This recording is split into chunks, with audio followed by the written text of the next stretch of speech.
तो तुम्हें कोई भी परेशानी, किसी भी तरह का चिंतन विक्षेप में नहीं आना चाहिए कि नाम जप के लिए जैसे बने, जैसे जबरदस्ती जिह्वा से आप नाम उच्चारण, यहां जिह्वा की बात करें, केवल जीभ से अभ्यास तुम बना लो, जो नाम तुम्हें प्रिय लगे या जो गुरुदेव ने दिया हो। जीव के द्वारा प्रभु के नाम की आवृत्ति अगर निरंतर होने लगे तो बहुत जल्दी हृदय के जो पाप वासना मल हैं वो सब नष्ट हो जाते हैं। ध्यान से सुनो इसे। यदि हम बहुत काल तक, पातंजलि जी ने भी कहा, दीर्घ काल निरंतर सत्कार सेवितो दृढ़ भूमि, दीर्घ काल तक निरंतर आदर के साथ नाम जप करे, तो कह रहे जीव के द्वारा प्रभु के नाम की आवृत्ति निरंतर होने से पूर्व के जितने मल हैं, जितने संचित पाप हैं, जितने विक्षेप हैं, वो सब नष्ट हो जाते हैं। अभी तो शुरू ही नहीं किया है, अभी तो विक्षेप ही विक्षेप है, मल ही मल है, और आप कहते हो हमारे दुख दूर हो जाए। नाम जप करो, दुख दूर होने की बात क्या, दुख की निशानी नहीं रह जाएगी। जैसे अगाध समुद्र में मछली किलोल करती है, ऐसे हरि शरण में जो जीव होता है, भजन करता है, उसे अपार सुख मिलता है। सुखी मीन जिमी नीर अगाधा। अब तीसरी बात है, ये बहुत क्रम से जोर की, जैसे स्मृति तो उससे सब कुछ अनुभव होगा, पर उसकी प्राप्ति नाम जप से होगी।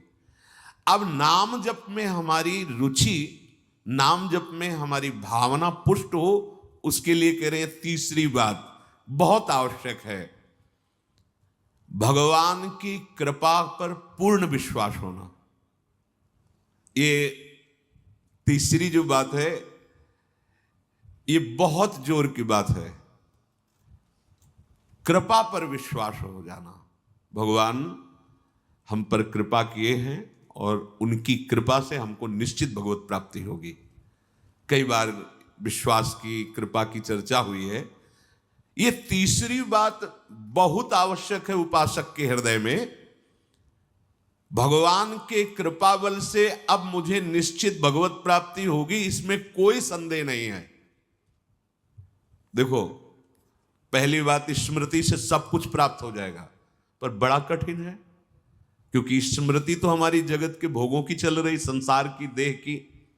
तो बोले नाम जप जो है वो आपकी स्मृति को जागृत कर देगा। जितना आप अधिक नाम जप करेंगे, आपके पाप सब नष्ट हो जाएंगे। तो नाम जप में भी बराबर तो हिम्मत नहीं पड़ रही, आध घंटा थोड़ा समय। नाम जप कोई साधु महात्मा एकांतवास करके 24 घंटे प्रयासरत, उनकी बात हो सकती है। हमें तो जब मिला समय तब भले नाम, अभी इतना अभ्यास नहीं। तो बोले निरंतर नाम जप और स्मृति दोनों को जागृत करने की सामर्थ्य तीसरी बात में है। भगवान की हम पर बहुत कृपा है। भागवत में भी एक जगह कहा है कि जो भगवान की कृपा का अनुभव करते हुए प्रारब्ध के अनुसार दुख सुख आता है, उसे भोग लेता है, शिकायत नहीं करता, उसमें विचलित नहीं होता है, और हर समय भगवान की कृपा का, हमारे ऊपर बहुत कृपा है, तत्यनुकंपा, ये श्लोक ऐसा है। उसे भगवत प्राप्ति ऐसे हो जाती है जैसे पिता के संपत्ति पर पुत्र का अधिकार स्वयं हो जाता है। ऐसे हर समय भगवान की कृपा का अनुभव करना बड़ी कृपा है हमारे ऊपर। जो दुख सुख आवे उसे सह लेता है, भगवत चिंतन, वो निश्चित भगवत प्राप्त हो जाता है। तीसरी बात है हृदय में बैठालनी कि भगवान की कृपा बल पर भगवत प्राप्ति बिल्कुल निश्चित हो गई मेरी। ये मानने में क्या जाता है तुम्हें? तो आप कह दो कि हमारे अंदर तो विकार हैं, अभी भजन नहीं। भगवान की कृपा बल की बात कर रहे हैं। पहली स्मृति, दूसरी नाम जप, तीसरी बात करें कृपा बल पर। उनकी कृपा से क्या नहीं हो सकता?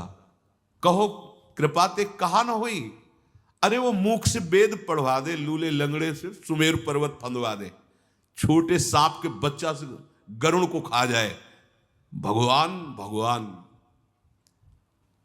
तीसरी बात बहुत जोर की है, जिसमें दोनों बातें आ जाएंगी, निरंतर नाम जप और भगवत स्मृति भी आ जाएगी। प्रभु के कृपा बल से प्रभु की प्राप्ति में अब कोई संशय नहीं है। ये भी सुबह कहा था जो साथ के पास कि तुम चिंता मत करो, बस जो हम कह रहे हैं निषेधात्मक जो बातें उनको तुम मत करना, तुम पड़े रहोगे तो भगवत प्राप्ति हो जाएगी। क्योंकि हम हैं किनके? श्री जी के। यहां जो भी आप छोटी सी भी चेष्टा कर रहे हैं, बहुत बड़ा भजन हो रहा है, महल में है, वृंदावनेश्वरी के धाम में है, एक छोटी सी भी चेष्टा, जैसे कहीं सोनी लगा दिया, कुछ भी जो भी चेष्टाएं कर रहे हो, खान पान संबंधी भी जो चेष्टाएं कर रहे हो, आपका भजन या फिर स्वार्थ आपने भजन गए, तुम चिंता मत करो भगवत प्राप्ति की। ये हम केवल निज जनों से नहीं, माइक से कहें कई बार कि आप सबको निश्चित भगवत प्राप्ति होनी, इसीलिए प्रभु ने धाम बुलाया, सत्संग सुनाया। अगर प्रभु को अपनी प्राप्ति न कराना होता तो संयोग क्यों देते? हम फंसे होते माया प्रपंच में।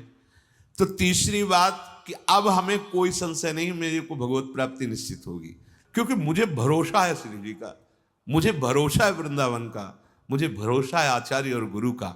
अब ये बातें हमें डर पाओ मत। हाँ, हमारी कमजोरी है, हम अभ्यास कर रहे हैं भजन का, पर अब मुझे ये भय नर्क स्वर्ग अपवर्ग आसने ये आ गया भरोसे से, ये कृपा का भरोसा हुआ तो बात आ गई। मानो भगवान की प्राप्ति बस मेरे को हो ही गई, ऐसे रोज सोचना है। हे महापुरुषों के वचन है। तीसरी बात बहुत जोर की है, नाम जप और भगवत स्मृति इसी में आ जाएगी, क्योंकि भगवान की कृपा से सब कुछ हो जाता है। मुझे इस जन्म में भगवत प्राप्ति पक्का होगी, भगवान की कृपा बल से, प्रियाजू की कृपा से। अब मुझे ऐसी भावना करनी कि बहुत जल्दी भगवत प्राप्ति मेरे में अब अनुभव हो रहा है कि प्रियालाल की कृपा बढ़ रही, विकार क्षीण हो रहे हैं, भाव बढ़ता जा रहा है, मुझे बहुत जल्दी भगवत प्राप्त, ये सोचना है, सोचना है। जब हम गंगा किनारे भ्रमण कर रहे थे तो एक लाल जी योगी नाम के महात्मा थे, तो रात्रि में, प्राय संत जन रात्रि में जगते हैं, तो उनसे मिलने गए, तो रेत में ऐसे कपड़े का वो तंबू उसी में थे। उन्होंने कहा देखो तुम्हें जो बनना है वो सोचो, जो सोचोगे वही बन जाओगे। तो छोटी सी डायरी रखते थे, एक पेन लिखा, उसी समय आज भी वो लिखी रखी, जो तुम्हें बनना है वो सोचो, वैसा सोचो, जैसा सोचोगे वैसा तुम बन जाओगे। सोचो, भगवान की हम पर बहुत कृपा है, हमारे अंदर दैवी संपदा बढ़ रही है, विकार धीरे धीरे क्षीण हो रहे हैं, मतलब मुझे प्रभु मिलने वाले हैं, मुझे प्रभु मिलने वाले। आप देखो इसका प्रभाव देखो, प्रभु की कृपा से अवश्य अवश्य अवश्य मुझे भगवत प्राप्ति होगी। बस अब तो भगवत प्राप्ति होगी ही, क्योंकि प्रभु की कृपा है। ये शब्द पकड़ो, अंदर तुम्हारे अंदर अपने में कोई बल नहीं, अपने में कोई साधना नहीं, पर यहां कृपा की बात है, भगवत कृपा, भगवत कृपा बल। अपनी असमर्थता, बहुत अमृत में वचन है, अपनी असमर्थता, अपनी अयोग्यता, अपना अनाधिकारपन, ये है क्या? मैं अधिकारी नहीं हूं भगवत प्राप्ति का, मैं योग्य नहीं हूं भगवत प्राप्ति, मेरे में कोई सामर्थ्य नहीं, ये है। पर भगवान की कृपा से मुझे इतना विश्वास हो गया कि मुझे भगवत प्राप्ति होगी। अब क्या समस्या है? देखो, बहुत आनंद की बात है, मुझे भगवत प्राप्ति होगी भगवान की कृपा से, श्री जी की कृपा से। ये शब्द इतना असीम प्रभावशाली है कि आप जो ही बात हृदय पे लाएंगे तो आपके सारे दोष, विकार, विघ्न, अड़चने, बाधाएं ये नष्ट होती चली जाएंगी। ये देखो महापुरुषों के अनुभव होते हैं। मत चित्ता सर्व दुर्गाणि मत प्रसादात तरिष्यति, भगवान कह रहे, मत चित्ता सर्व दुर्गाणि मत प्रसादात तरिष्यति। सारे के सारे विघ्न, सारे के सारे दोष, सारे की सारी भगवत प्राप्ति में जो अड़चने हैं वो भगवान की कृपा प्रसाद से नष्ट हो जाएंगी और मुझे भगवत प्राप्ति होगी। मत चित्ता सर्व दुर्गाणी मत प्रसादात, साधन प्रसादात नहीं कह रहे यहां, समझो, मत प्रसादात तरिष्यति, तू तर जाएगा मेरे कृपा से। ये मेरे प्रभु की घोषणा है कि मेरे प्रसाद से, मेरे अनुग्रह से तुम्हारे सारे विघ्न नष्ट हो जाएंगे और तुम त्रिगुणात्मिका माया को लांघ करके मेरे को प्राप्त कर लोगे। बस मेरी कृपा पर विश्वास करो, मेरी कृपा पर मत चित्त बन जाओ। अपने चित्त को मेरे में अर्पित कर दिया। प्रभु की कृपा का भरोसा इतनी जल्दी दिव्य सद्गुण लाता है, जल्दी दिव्य सद्गुण लाता है, ये पक्की बात है। जो दिव्यता आती है भागवतिक, वो भगवत कृपा से आती है। और ये कृपा तभी अनुभव में आती है, तो पर अनुभव में तभी आती है जब ये बात आ जाती है कि मैं असमर्थ हूं, मैं अयोग्य हूं, मैं अनाधिकारी हूं। पर भगवान की कृपा है, प्रभु की कृपा है हम पर, अब मुझे निश्चित भगवत प्राप्ति होगी। ये तीन बातें जीवन में आना बड़ा कठिन होता है। असमर्थ हूं, अयोग्य हूं, अनाधिकारी हूं। जब ये बात आ जाएगी ना तो